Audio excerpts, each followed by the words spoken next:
rest of Move On, it seems utterly impossible to even choose moments from this breathtaking adventure. So we decided to catch up with the man who made it happen, the one and only Mr. Asger Leth.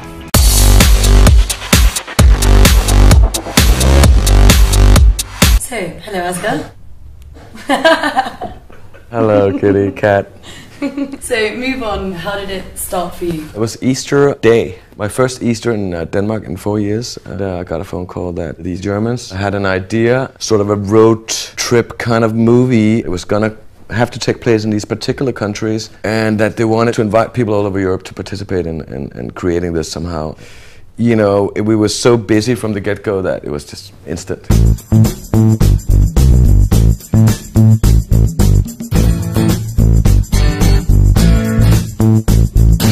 What does a road movie imply to you? It's a moving object and a moving story, so you have characters that move through the landscape and the landscape influences them, and they might influence the landscape. It's sort of an organic thing, and and instead of staying put in one place, what does the journey mean and how does the cultures influence the story and so on.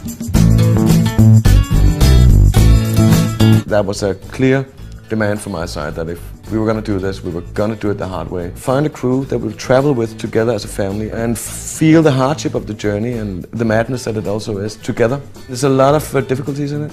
Daytime shoots and nighttime shoots, and it can be tough on the actors. It's super tough on the crew. What if anybody gets sick? What if we lose stuff on the way? That means starting in the country that the story starts with, following the chronology, driving the entire distance, thousands and thousands of kilometers.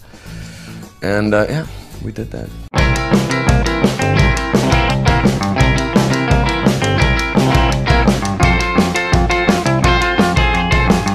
Countries, 12 territories. How was that for you? I came to every place full of expectation. Wow, now we're going to go to Slovakia, Hungary, Croatia, wherever. And who are we going to meet? How are they different from the previous country? A film crew full of passion and creative spirits, arriving in countries, and we're telling people up front when we're coming, and they're greeting us with open arms. Wow, places I definitely want to go back to and shoot more. Beautiful places, beautiful people.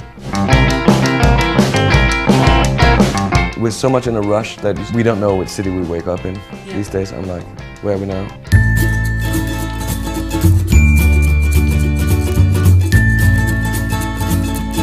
It starts off with a guy who arrives at the continent. Classic film hero, the unknown man who comes to town. The gateway to Europe is the industrial harbor of Rotterdam. So this is where the movie begins. We just get a glimpse of a guy who's obviously alert.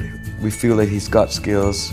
From that moment on, he's on a journey, and it's gonna go through Europe in geographical terms, south, south, south, south, south. Some sort of thriller with a mysterious mission at hand.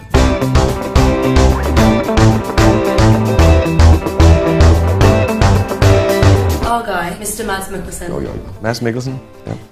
Yeah. Basically, we only had a skeleton, a rough skeleton, almost a mechanical script. I needed a really good actor to fill in the bones of that. Mads definitely is a fantastic actor, but he's also an actor who's the kind of guy that if I get an idea at 4 in the morning, you know, I can call him up and we'll talk about the story, or we'll go shoot immediately, and he'll be ready to do that. Or if I'll expect him to knock on my door at 4 in the morning with some weird idea, and I'll go do that.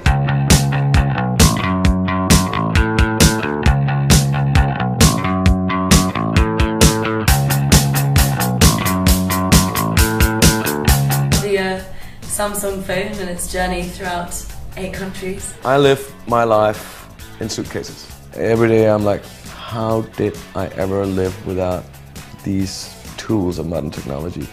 It's just important. It's an important tool for our guy, you know, and so he uses it when he uses it. How does a guy who goes on the road use modern technology, and how does he use a phone? How does he navigate through the landscape? And I think that's an obvious tool.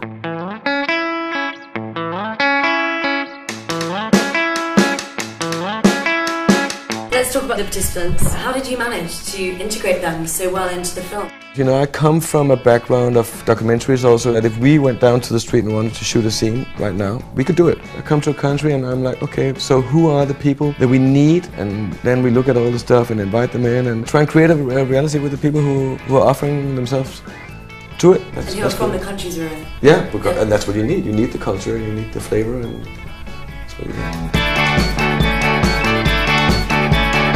opera. I didn't know if we had enough people, and then it happened. Through this whole operation, you know, all of a sudden you have packed Staatsoper in Vienna. It was mind-blowing.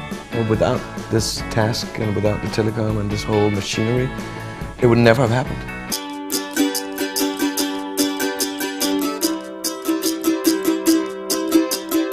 Most surprising. Oh God, I think I'll need time and distance to even reflect on that. I don't know, I haven't categorized anything yet. There was a winning question from online. Could you tell us a funny insight from set? Those questions are always dangerous because who are you talking about? they involve talking about other people, you know. Insight. Obviously, you go on a road trip. There's lots of, well, not lots, but there's a few romances in the corners. It's interesting, you know. You follow all these little pieces of life happening at the same time. Lots of laughter. Lots of laughter. Lots of singing, actually. Yes. Yeah.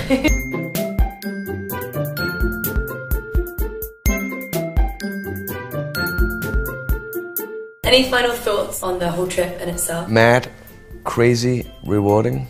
Go on the road with all these cars, all these people. That was a tricky proposition. Such short time and actually make it happen.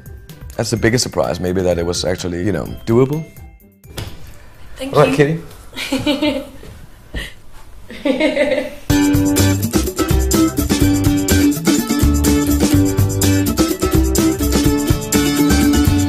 And what's in the suitcase?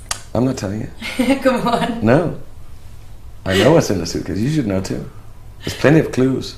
Yeah? Yeah, I put clues all over. I mean, and almost each episode I would say there are clues to what's in it. It's not just a suitcase. Oh, it's not just a suitcase. I don't want to tell you because I think it would be interesting to get people guessing. Yeah. You know?